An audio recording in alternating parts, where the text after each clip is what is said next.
রাজধানীর পুরান ঢাকার জুবলি হাই স্কুল কেন্দ্রে আছেন সহকর্মী এ কে আজাদ। আমরা সরাসরি তার সাথে কথা বলছি। এ কে আজাদ, পুরান ঢাকা মানে রাজনীতির উত্তাপ, ইতিহাসের ভার এবং সেই সাথে সাথে ভোটের জটিল অঙ্ক। আপনি ঢাকা ৭ আসনে আছেন, বিস্তারিত জানাবেন। ঘণ্টা খানেক ধরে অবস্থান করছি পুরান ঢাকার জুবলি স্কুল অ্যান্ড কলেজ এই কেন্দ্রটিতে।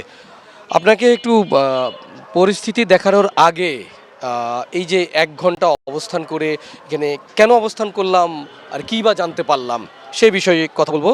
আমরা দীর্ঘ সময় জুবলি স্কুল অ্যান্ড কলেজের গেটটি এই কেন্দ্রটির প্রধান যে ফটক সেটি বন্ধ দেখতে পাচ্ছি।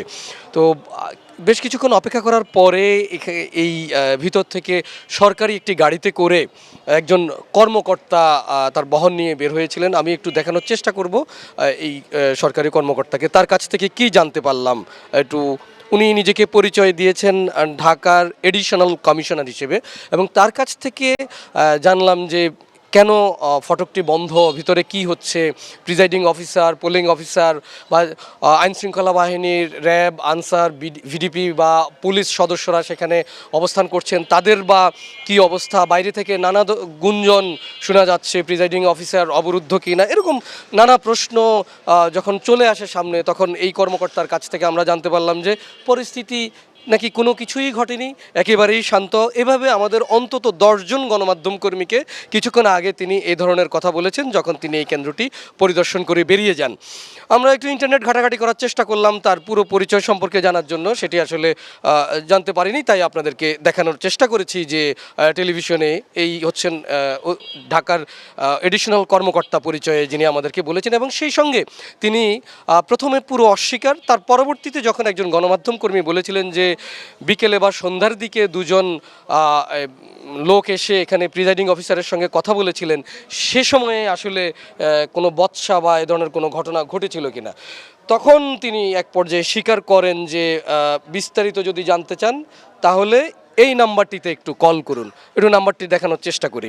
এটি নাকি সহকারী প্রিজাইডিং অফিসারের নাম্বার, এবং এই নাম্বার 01718564635।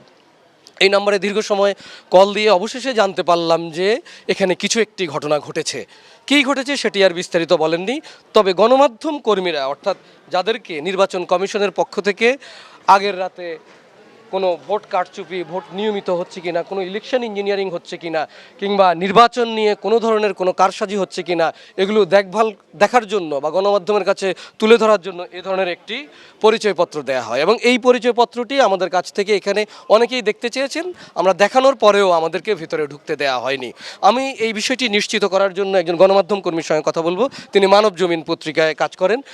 আমরা কিছুক্ষণ আগে আপনি জানেন যে কতজন সংবাদকর্মী এখানে এসছিলাম এবং ভিতরে ঢোকার চেষ্টা করেছিলাম, এবং আইনশৃঙ্খলা বাহিনীর পক্ষ থেকে যারা এখানে দায়িত্বে আছেন তারা কি বলেছিল, আপনি যদি ঠিক যখন আমরা আসি, আমরা 10-এর অধিক গণমাধ্যম কর্মীরা ঢোকার চেষ্টা করি। তো আমাদের মুখের উপরেই আসলে দরজাটা একবার শুধু নয়, একবার তো লাগিয়ে দিল, পরবর্তীতে আবারও ঢোকার চেষ্টা করতে, সেখানটাও আমাদেরকে মুখের উপর দরজাটা লাগিয়ে দেওয়া হয়। এবং তাকে আমরা যখন একজন পুলিশ কর্মকর্তা রয়েছিল তাকে আমরা জিজ্ঞাসাবাদ করি যে আপনার কেন ঢুকবো না, আপনার যেমনটি আপনি বললেন যে আমরা কার্ড আমাদের যেটা দেওয়া হয়েছে আমরা সেটা শো করলাম।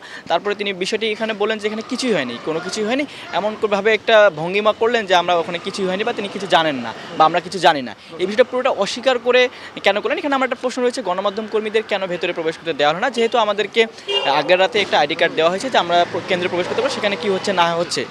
ধন্যবাদ আপনাকে। বুঝতেই পারছেন যে এই ধরনের যখন সংখ্যা শুধু এই কেন্দ্রটি নয়, আমি এখানে আসার আগে আরও দুটো জায়গায় গিয়েছি, সেই বিষয়গুলো নিয়ে একটু কথা বলি। পুরান ঢাকায় ঠিক কাছেই সূত্রাপুর থানা ঘুরে এসেছিলাম, সেই জায়গায় হাবিবুর রহমান নামে একজনকে সেখানে থানায় আটক করে রাখা হয়েছে। তার নাম পিতা মৃত আব্দুর রহমান খান, এবং সূত্রাপুরেরই তিনি একজন স্থানীয় লোক। তার বিরুদ্ধে অভিযোগ হচ্ছে তিনি ভোটকে ঘিরে কোনো টাকা পয়সা লেনদেন বা এই ধরনের কোনো একটি অভিযোগ, আর সেই অভিযোগের প্রেক্ষিতেই মূলত ম্যাজিস্ট্রেট আসেন একটা পর্যায়ে, এসে নিশ্চিত হন বা খবরের সত্যতা পান, সে কারণে তাকে 2 দিনের জন্য জেল দেন এবং তার পরবর্তীতে সূত্রাপুর থানায় তাকে হস্তান্তর করা হয়। থানার কাছ থেকেও আমরা দীর্ঘ সময় সেখানে অপেক্ষা করার পর এরকম একটি সংবাদ পেয়েছিলাম। আর এই জায়গার যে ঘটনাটি ঘটেছে সেটি একটু বলি যে আমাদেরকে পরবর্তীতে আমরা বিভিন্ন সূত্র থেকে জানার চেষ্টা করেছিলাম আসলে এখানে কি হয়েছিল। সেই প্রেক্ষাপটে আমরা জানতে পারি যে দুজন লোক, কোনো একজন প্রার্থীর বা এখানকার স্থানীয় দুজন লোক এসে প্রিজাইডিং অফিসারের কাছে বলেছেন যে কোনো একজন প্রার্থীর পক্ষে তারা পোলিং এজেন্ট বাড়াতে চান, এরকম একটি বিষয়। এবং সেক্ষেত্রে আরও একজন প্রার্থীর তারা বেরিয়ে আসার পরে তারাও এসে প্রিজাইডিং অফিসারের সঙ্গে এক ধরনের বাকবিতণ্ডায় লিপ্ত হন, এরকম কিছু বিষয় ছিল। তবে এছাড়া অন্য কোনো ধরনের মারামারি, হাতাহাতি কিংবা অন্য বিশৃঙ্খল কোনো ঘটনার এই ধরনের কোনো আলামত আমরা এখন পর্যন্ত পাইনি। এর আগে আরও একটি আমি কেন্দ্রে গিয়েছিলাম, সেটা হচ্ছে ইউনিভার্সিটি ল্যাবরেটরি স্কুল, যেটি ঢাকা কলেজের পাশেই। সেই জায়গাটিতেও আমি আইন শৃঙ্খলা বাহিনীর ভূমিকা দেখে খুবই বিস্মিত এবং হতবাক হয়েছি। তারা আমাদেরকে শুধু বলেছেন যে কোনো একটি কেন্দ্রে একজন গণমাধ্যম কর্মী একই পত্রিকা বা চ্যানেলের বা অনলাইনের 10 মিনিটের বেশি থাকতে পারবেন না। তাহলে যখনই কোনো ঘটনা ঘটে কিংবা আগের রাতে যদি কোনো ধরনের ব্যালট বা কারসাজি হয়, ওই গণমাধ্যম কর্মী যদি আবারও ঘটনাস্থলে যেতে চান, সেক্ষেত্রে বারবার তিনি প্রবেশে বাধা দিচ্ছিলেন। তার বডি অন ক্যামেরাটি ওপেন করা ছিল। এই বিষয়টি দেখভাল করবার জন্য ডিএমপি কমিশনার, নির্বাচন কমিশন এবং আইজিপি যারা রয়েছেন, তারা শুধু এই দুটি কেন্দ্রই নয়, বিভিন্ন কেন্দ্রে এ ধরনের ঘটনাগুলো কেন ঘটছে সেই প্রশ্ন রেখে এখনকার মতো শেষ করছি।